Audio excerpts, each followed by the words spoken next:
Hello mga karekrod! Sa video nito ay babahagi ko ang impormasyon tungkol sa bansang Latvia na isang maliit ngunit makulay na bansa sa hilagang Europa. Kilala ito sa mayamang kultura, makasaysayang arkitektura at magagandang natural na tanawin. Matatagpuan ito sa tabi ng Baltic Sea. Ito ay tahanan ng mga kahangahangang forest, lawa at mga dagat. Ngayon ay tatalakayin ang mga iba't ibang bisa at permit sa bansang Latvia. Ibabahagi ko rin sa inyo ang mga iilang dokumentong pwede niyong ihanda at mga proseso nito. Kaya't kung interesado ka sa impormasyong ito, panoorin lamang ang video ito hanggang dulo at tiyak na may matutunan kayo. At kung bago ka pa lang sa channel ko, paki-like, subscribe, at hit na rin po ang notification bell para lagi kayong updated sa aking mga bagong video. Ang Latvia ay isang maliit ngunit makulay na bansa sa hilagang Europe, kilala sa mayamang kultura, makasaysayang arkitektura at magandang natural na tanawin. Matatagpuan sa tabi ng Baltic Sea, ito ay tahanan ng mga kahangahangang forest, lawa at beach. Bukod sa kanyang mga likas na yaman, ang Latvia ay may malalim na kasaysayan at mayaman sa tradisyonal na sining at musika. Ang kapital nito, ang Riga, ay isang UNESCO World Heritage Site na kilala sa mga medieval na gusali at vibrant na city life. Mga uri ng bisa sa Latvia. Ang unang ibabahagi ko sa inyo mga bisa sa Latvia. Alam naman natin mga karekrod na ang pagkakaroon ng work visa sa Latvia o anumang bansa ay mahalaga dahil ito ang nagbibigay daan sa mga dayuhang mamamayan upang legal na makapagtrabaho at manirahan sa bansa.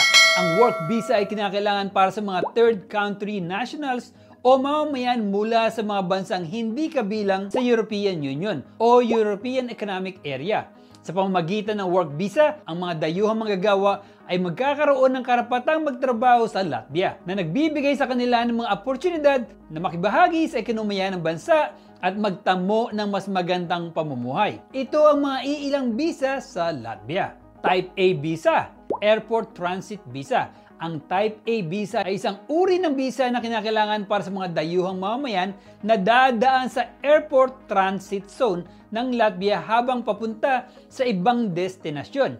Hindi ito nagbibigay ng pahintulot na lumabas ng airport o manatili sa Latvia. Schengen Type C Visa, Short-Term Visa. Ang Schengen Type C Visa o tinatawag ding Unified Visa ay para sa mga dayuhan na magpaplanong manatili sa loob ng Schengen area, kabilang ang Latvia, na hindi lalampas ng 90 days sa loob ng 6 na buwan. Type D Visa, Long Stay Visa. Ang Type D Visa ay para sa mga dayuhang mamamayan na kailangan manatili sa Latvia ng mahigit 90 days sa loob ng 6 na buwan. Ang visa na ito ay nagbibigay daan din sa paglalakbay sa ibang bansa sa Schengen area sa loob ng panahon ng visa. Mga kinakailangang dokumento sa Latvia Visa. Pumunta naman tayo sa mga ilang dokumento na pwede nyong ihanda sa pagkuha ng visa. Mahalaga ang mga dokumentong isinabit ninyo para sa pagkuha ng visa dahil nagsisilbing ebidensya ito ng layunin ng inyong pagbisita, iyong kakayahang pinansyal at iba pang mahalagang impormasyon na kinakailangan ng mga otoridad ng bansa. Ang mga dokumentong ito tulad ng passport, proof of financial stability at invitation letter ay tumutulong sa immigration officer na suriin ang iyong aplikasyon at tiyakin na ikaw ay sumusunod sa mga regulasyon at hindi magiging banta sa kanilang bansa. Foreign passport. Dapat ang visa nito ay hindi bababa sa 6 na buwan matapos ang inaasahang petsa ng pag-alis. Completed visa application form, maaaring i-download mula sa opisyal na website ng Office of Citizenship and Migration Affairs of Latvia, OCMA, o punan sa pamagitan ng consulate. Labor contract. Kailangan ng original at copy ng contract sa employer sa Latvia, kasama ang mga kondisyon ng trabaho, posisyon, sahod at tagal ng kontrata. Evidence of qualification.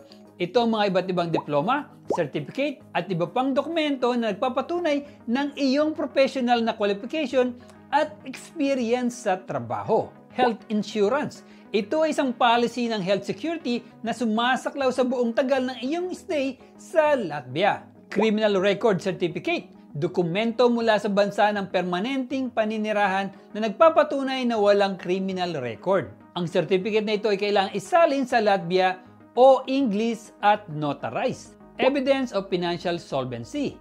Ito ang mga bank statement o iba pang dokumento na nagpapatunay na mayroon kang sapat na pondo para sa iyong pananatili sa Latvia. Paalala lang po mga ka-recruit, ang mga nasabi kong dokumento ay iilan lamang po at maaari pa po ito magbago depende sa hilingin po sa inyo. Kinakailangan rin na lahat ng dokumento ay kailangan isalin sa Latvian o English at inotarized. Dapat rin natin tandaan mga ka-recruit na kailangan kumpleto at wastong dokumentasyon ang inyong isumite upang mapabilis ang proseso ng pag-aproba at para magkaroon ka ng mas mataas na tsansa na makuha ang visa na kinakailangan para sa iyong paglalakbay o trabaho. Latvia Work Permits. Ang susunod na ibabahagi ko sa inyo ay ang mga iba't ibang work permit na isang mahalagang dokumento para ikaw ay makapagtrabaho sa bansang Latvia.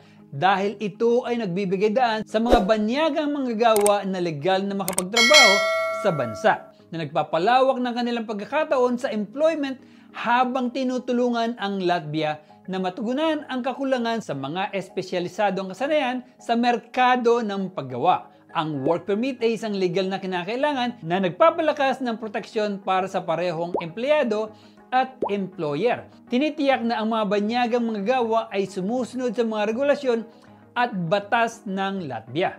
Ito rin ay tumutulong sa bansa na masusing masuri ang qualification ng manggagawa na nagbibigay ng guarantee sa quality ng mga serbisyo at proteksyon sa local na workforce laban sa hindi patas na kompetisyon. Work permit for professionals. Ang work permit para sa mga professional ay nakalaan para sa mga highly qualified na manggagawa na ang mga skills at experience ay hinahanap sa labor market sa Latvia.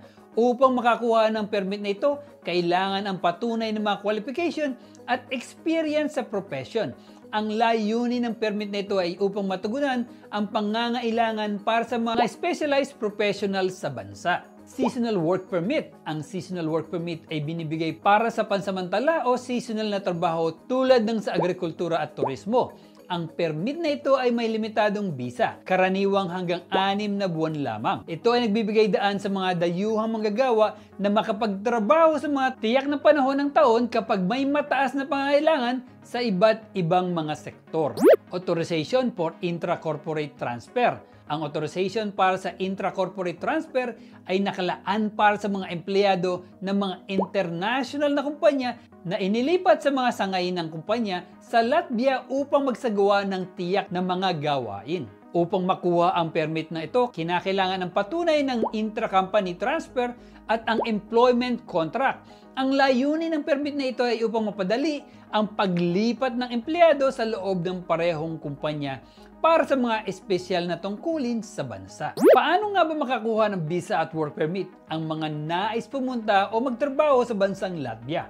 Ngayon ay tatalakayin ko ang ilang proseso o steps upang makakuha ng visa at work permit. Paalala lang na maaari pa rin itong magbago depende sa instruction na ibibigay sa inyo mula sa consular office o anumang otoridad mula sa Latvia. Ang pinakamalaga at unang hakbang ay ang makakuha ng opisyal na job offer mula sa isang employer sa Latvia.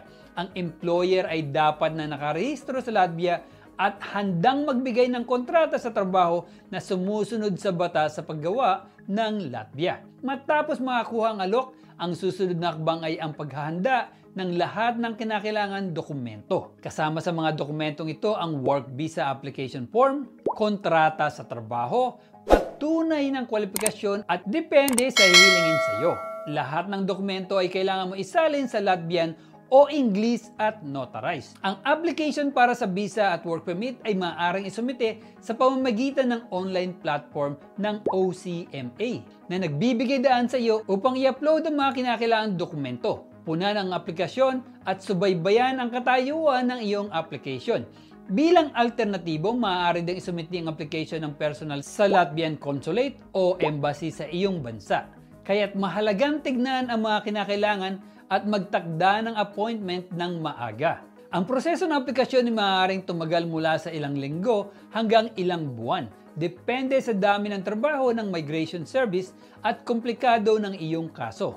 Kapag naaprubahan ang iyong aplikasyon, makakatanggap ka ng work visa na nagsisilbing residence permit. Saan pwede mag-apply ng Latvia visa? Ang huling ibabahagi ko sa inyo mga impormasyon mga ka-recruit ay kung saan kayo pwede mag-inquire o mag-process ng inyong mga visa. Importante na legit ang inyong pupuntahan o pagsusumitihan ng mga dokumento para iwas scam. Ito ang mga sumusunod. OCMA Online Application Form. Para sa karamihan ng mga uri ng work visa, maaari nyo sumiti ang aplikasyon sa pamamagitan ng online platform ng Office of Citizenship and Migration Affairs, OCMA, ng Latvia. Ang paggamit ng online platform ay nagpapabilis sa proseso ng pagsusumiti ng mga dokumento at iniiwasan ang pangangailangan ng personal na pagbisita sa consulate. Sa pamamagitan nito, mas madali at mas mabilis ang proseso. Kaya't maaari mong sagawa ang lahat ng kinakailangan mula sa kahit saan. Latvian Consulates and Embassies. Maaari ka rin mag-apply para sa work visa sa consular section ng Latvian Embassy o Consulate sa iyong bansa ng paninirahan. Ang mga address at contact details ng mga consular offices ay matatagpuan sa opisyal na website ng Ministry of Foreign Affairs ng Latvia. Ang mga consular section ay tumatanggap ng mga aplikasyon, nagsasagawa ng mga panayam at nagbibigay ng mga visa. Sa ilang mga bansa, may mga accredited visa application centers na tumutulong sa proseso ng aplikasyon at nagbibigay payo. Ang mga sentro na ito ay dinisenyo upang mapadali ang application at matulungan ang mga aplikante sa bawat hakbang ng proseso. At yun lang po mga ka-recruit. Ngayon ay alam nyo na ang mga kahalagahan ng pagkakaroon ng visa at permit para sa legal na pagtatrabaho sa Latvia. Tinalakay natin ang mga kinakailangan dokumento tulad ng kontrata sa trabaho, patunay ng qualification, mga insurance at ibang mahalagang papeles. Napag-usapan din natin ang mga hakbang na dapat sundan. Mula sa pagkuha ng job offer, paghanda ng mga dokumento at pag-apply online sa consulate hanggang sa paghihintay para sa pagproseso ng application. Ang paggamit ng online platform ng OCMA ay nakapagpapabilis ng iyong aplikasyon, ngunit maaari nang pumunta sa consular section o accredited visa application centers kung kinakailangan. Bago tayo magtapos, isang paalala. Laging mapanuri sa mga ahensya o individual na nangangako ng mabilis at madaling serbisyo kapalit ng bayad. Siguraduhin ang lahat ng iyong transaksyon ay opisyal at nasa tamang agency o embassy. Ang pag-iwas sa mga scam ay makatitiyak sa iyong tagumpay at ligtas na application. Salamat sa panonood mga ka-recruit, at kung nagustuhan nyo ang video ito, mag-leave lang po kayo ng comment sa comment section below. At para sa aming napakagandang playlist, paki-hit lang po dito. At para naman sa recommended videos, dito. At paki-subscribe na rin po dito.